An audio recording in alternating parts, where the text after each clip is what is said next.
सूद महादेव मंदिर में भक्तों का तांता। नवभारत समाचार और परिवर्तन फाउंडेशन ने दरबार में हाजिरी लगाई।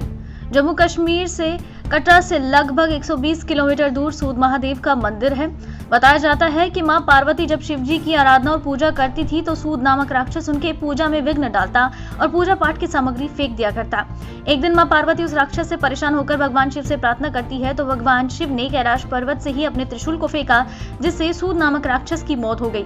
लेकिन मरते मरते सूद नामक राक्षस ने ओम नमः शिवाय उसके मुंह से निकला। भगवान भोले प्रकट हुए और उसे अपना भक्त समझकर वरदान मांगने की बात कही, जिसके बाद सूद नामक राक्षस ने कहा कि मैं अपने राक्षस योनि से पीड़ित और दुखी हूँ, मुझे आपका भक्त और नाम चाहिए। जिसके बाद भगवान भोले ने कहा कि आज से आपका नाम हमारे नाम से पहले लिया जाएगा, इसलिए इस मंदिर का नाम सूद महादेव मंदिर है।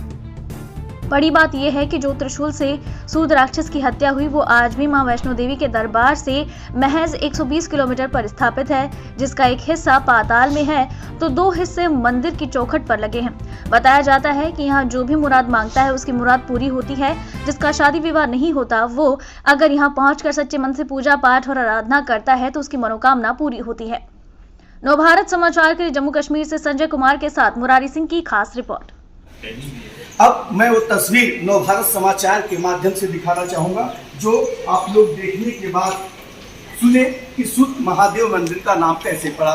ये सूद नामक का जो राक्षस था वो मां पार्वती के पूजा में विघ्न डालता था और मां पार्वती ने जब उससे तंग आई और उन्होंने जब उसका रुद्र रूप देखा था तब उन्होंने शिव जी से प्रार्थना की और शिव जी यही वो त्रिशूल बताया जा रहा है जिस त्रिशूल से उस राक्षस को जो है कि प्रभु ने जो है कि उसका वध किया था।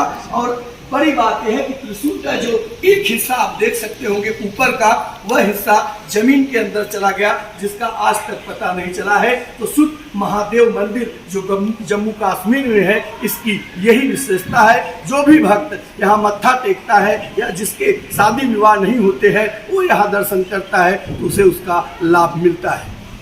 कैमरामैन ब्रिजेश के साथ मुरारी सिंह, जम्मू कश्मीर।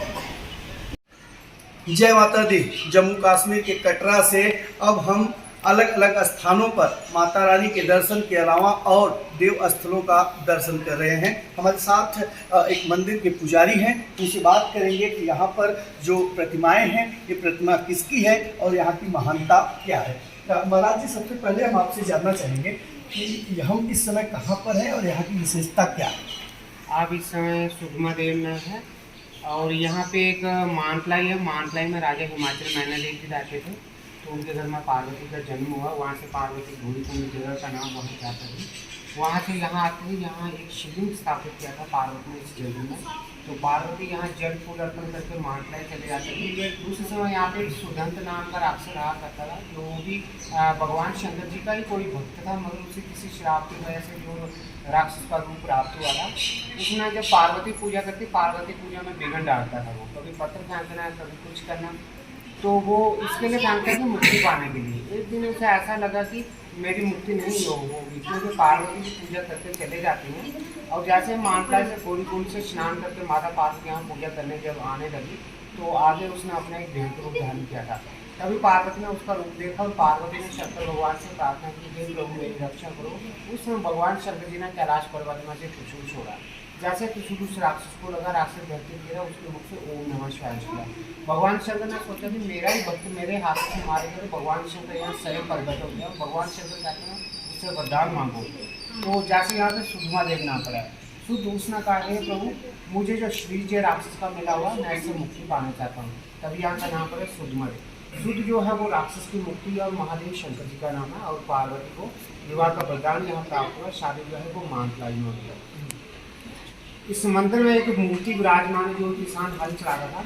हल चलाते समय जब उसे हालने लगी उसमें से खून की धाराएं निकलने लगी। अब वो सोचता कि धरती में से खून कहाँ से निकल रहा है। जब वहाँ की खुदाई वो करवाता है, एक भगवान शंकर जी से बहुत प्यारी मूर्ति होती है जिसमें पूरा परिवार है। इस मूर्ति में गणेश भगवान, भगवान शंकर, माता पार्वती, ब्रह्मा विष्णु महेश और नंदी जी पूरा परिवार विराजमान है। और इस मंदिर की विशेषता यह है कि इसमें जितना भी जल जाता है इस मंदिर के अंदर और त्रिशूल के 3 हिस्से, एक हिस्सा धरती में समाया हुआ है जिसकी हमारे राजा जी कहीं षड्यंत्र करवाते रहे। उसका कोई अंत नहीं है कि जमीन में कहाँ तक समाया हुआ है। और 2 डिशेज के धरती को दिए थे जो राजे ने लगवाए, इसमें लिखा भी है और वो पढ़े नहीं जाता और हाथ के निशान भी है। इस त्रिशूल का ये भी नहीं पता चला कि किस दाखिल का ये बता।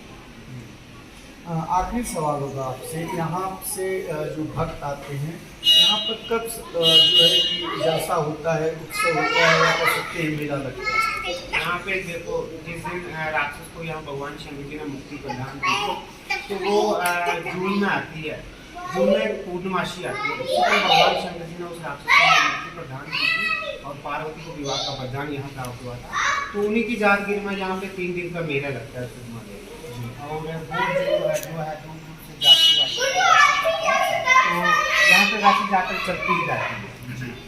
आखिरी एक और सवाल बचा है कि यहाँ की विशेषता क्या है? जैसे कि लोग जाते हैं, मन्नत मांगते हैं, मुराद पूरी होती है, तो वैसे शादी विवाह नहीं होता है तो उसके लिए दर्शन करने आते हैं, कुछ तकलीफ से गुजरते हैं। यहाँ की क्या विशेषता है, क्या मन्नत यहाँ मांगते हैं जो पूरा हो?